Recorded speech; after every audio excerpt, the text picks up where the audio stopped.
प्रभु श्री राम विराजमान हो रहे 22 तारीख को अयोध्या में। इस बात के लिए समस्त भक्तों में दुनिया में खुशी व्याप्त है।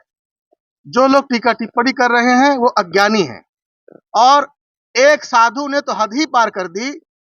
उसने भारत के प्रधानमंत्री को मूर्ति छूने पर ही इतराज जता दिया कि वो मूर्ति छुएंगे और हम तालियां बजाएंगे। ऐसा कह करके उस महात्मा ने अज्ञानता का परिचय दिया है। उन्होंने 140 करोड़ भारतीय नागरिकों का अपमान किया है, क्योंकि भारत के प्रधानमंत्री को भारत की जनता ने चुना है और जनता जनार्दन होती है। जनता जनार्दन की भावनाओं को आघात करके उन्होंने अपराध किया है और अनकंडीशनल उनको माफी मांगना चाहिए। और अयोध्या में राम मंदिर का निर्माण मुख्यमंत्री योगी आदित्यनाथ और प्रधानमंत्री नरेंद्र मोदी जी के अथक प्रयासों और दृढ़ इच्छा शक्ति के कारण इतने कम समय में संभव हुआ है, जिसके लिए उन्हें साधुवाद दिया जाना चाहिए। उनको बहुत बहुत सराहना होनी चाहिए। 22 तारीख के शुभ अवसर पर जहां भारत की जनता और विश्व में रहने वाले भारतीय सनातनी लोग खुशियां मना रहे हैं, वहां पर इन तथाकथित गेरुआधारियों को, साधु वेशधारियों को क्या कष्ट हो रहा है। मैं जान सकता हूं कि त्रेता युग में जब प्रभु श्री राम का राज्याभिषेक हुआ था तो तीनों लोक में सुख व्याप्त हो गया था, लेकिन वहां भी कुछ ऐसे तत्व थे जिन्हें कष्ट हो रहा था। जिन्हें शोकते कहूं बखानी, प्रथम अविद्या निशा नसानी। अज्ञानियों को वहां कोई स्थान नहीं है। अज्ञान का नाश हो गया और अघ उलूक जहां तहां लुकाने। अघ पापी और अज्ञानी जो उल्लू हैं, अज्ञान रूपी उल्लू, उनको वहां रहने की जगह नहीं मिली। जहां तहां छिप कर अपने अस्तित्व को बचाने लगे। तो आज फिर से प्रभु श्री राम अयोध्या में विराजमान हो रहे हैं। तो ऐसे अज्ञानी उल्लुओं को जहां तहां छिप करके अपने अस्तित्व को बचाना चाहिए। और भगवान श्री राम अयोध्या दर्शन के लिए वो जा भी नहीं सकते, वो उसके योग्य भी नहीं है। और उनके गए बगैर अयोध्या में कोई राम मंदिर का प्रतिष्ठा नहीं रुक जाएगा। और जो अपने आप को महाधर्माध्यक्ष का बात करने की सेखियां बघार रहे हैं, उन्हें यह नहीं मालूम है यदि तुम धर्मगुरु होने का दावा कर रहे हो तो प्रभु श्री राम स्वयं धर्म है।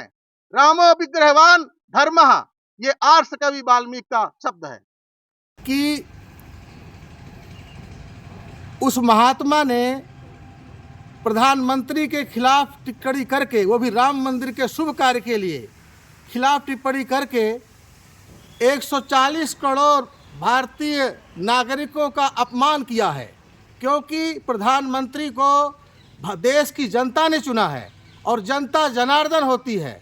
प्रधानमंत्री के लिए अभद्र भाषा का इस्तेमाल करने वाले उस साधु को भारत की जनता से माफ़ी मांगना चाहिए।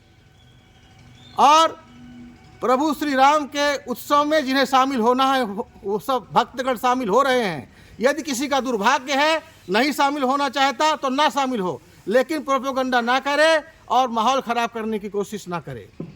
विपक्षी पार्टी एक और जहां समस्त जनमानस खुशियों का आनंद मना रहा है और 22 तारीख का इंतजार कर रहा है, वहां पर इनको ये कष्ट और जलन क्यों हो रही है। मुझे रामचरितमानस की वो चौपाई याद आ रही है कि जब प्रभु श्री राम का राज्याभिषेक हुआ तो तीनों लोकों में सुख व्याप्त हो गया। हर्षित भये गए सब शोका। लेकिन उस समय भी ऐसे तत्व वहाँ विद्यमान थे जिन्हें कष्ट हुआ। और तुलसीदास जी लिखते हैं, जिन्हें शोकते कहूँ बखानी, प्रथम अविद्या निशा नसानी। ये अज्ञान रूपी रात्रि नष्ट हो जाती है। अज्ञानियों को वहाँ कोई स्थान नहीं है। अग उलूक जहाँ तहाँ लुकाने, ये पाप रूपी उल्लू, वहाँ किसी को वहाँ जगह नहीं है। वो भाग जाए वहाँ से और छिप जाएं, अपने अस्तित्व को बचाने की कोशिश करें, छिप जाएं। अयोध्या वो जा ही नहीं सकते, क्योंकि ये बात उस समय भी थी त्रेता युग में, और आज भी ऐसे उल्लुओं की कमी नहीं है जो अपने अस्तित्व को संकट मान रहे हैं और ये महामंगल के समय अमांगलिक बातें कर रहे हैं। निर्णय दिया मंदिर निर्माण के लिए, ये सच है, लेकिन यह सच भी स्वीकारना होगा कि मुख्यमंत्री माननीय योगी आदित्यनाथ जी और प्रधानमंत्री माननीय नरेंद्र मोदी जी के विशेष सहयोग और इच्छा शक्ति के कारण ये मंदिर इतना जल्दी निर्मित हो पाया है। और इस बात के लिए मुख्यमंत्री की और प्रधानमंत्री की सराहना होनी चाहिए। उनको साधुवाद दिया जाना चाहिए, ना कि टीका टिप्पणी की जानी चाहिए।